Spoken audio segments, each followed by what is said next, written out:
নানা প্রতিবন্ধকতায় ৩৮ বছর ধরে ধুঁকছে কুমিল্লা বুদ্ধি প্রতিবন্ধী ও অটিজম স্কুল। এখানে নেই প্রয়োজনীয় শিক্ষক কর্মচারী। শিক্ষকরাই ঝাড়ু দেন ক্লাসরুম, পরিষ্কার করেন টয়লেট। পর্যাপ্ত কক্ষ না থাকায় প্রধান শিক্ষকের রুম ব্যবহার হচ্ছে শ্রেণীকক্ষ হিসেবে, নেই সীমানা প্রাচীরও। কুমিল্লা থেকে খায়রুল আহসান মানিকের পাঠানো রিপোর্ট, জানাচ্ছেন মিজান শাহজাহান। কুমিল্লা বুদ্ধি প্রতিবন্ধী ও অটিজম স্কুল সুইট বাংলাদেশ সংস্থার তত্ত্বাবধানে প্রতিষ্ঠিত হয়। বর্তমানে জাতীয় প্রতিবন্ধী উন্নয়ন পরিষদের মাধ্যমে এটি পরিচালিত হচ্ছে। এখানে শিক্ষার্থীর সংখ্যা ১৪৫ জন। স্কুলটিতে শিক্ষক ও শিক্ষা সহকারী ৯টি পদ থাকলেও কর্মরত আছেন মাত্র ৩ জন।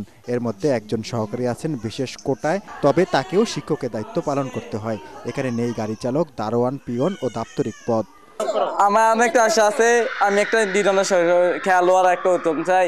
এখানে ম্যামরা বাচ্চাদের প্রতি অনেক কেয়ার দেয়, ওদের সাধ্যমতো চেষ্টা করে। ওটাও ওনাদের কাছে আসলে আন্তরিকভাবে আমি অনেক খুশি। দুটো রুম কিন্তু গার্জিয়ান সব বাচ্চারা জায়গা হয় না, তারা লিখতে পারে না, অনেক কষ্ট হয়।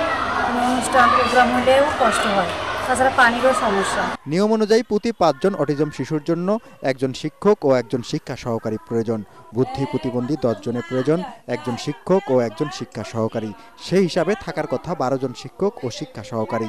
আমাদের বিদ্যালয়ে কিন্তু শিক্ষকের সংকট রয়েছে। যে সিস্টেমে তাদেরকে আমাদের শিক্ষা পাঠদান দেওয়ার কথা, সেভাবে আমরা সেটা করতে পারছি না, বা আমরা সেই সহযোগিতা পাচ্ছি না। সরকারিভাবে বেসরকারিভাবে কোথাও আমরা পাচ্ছি না। ইতিমধ্যে আমাদের জেলা প্রশাসক স্যার আমাদের একটি কর্মপরিকল্পনা গ্রহণ করেছেন, এটি সৌন্দর্য বর্ধন এবং এটি সংস্কারের জন্য, যাতে করে আমাদের বুদ্ধি প্রতিবন্ধী আমাদের যে সকল বাচ্চারা আছে তারা যাতে আরো খুব চমৎকার পরিবেশে তারা তাদের শিক্ষা কার্যক্রম চালিয়ে নিয়ে যেতে পারে। শুধু আশ্বাস নয়, দ্রুত সংকট সমাধানের দাবি স্থানীয়দের।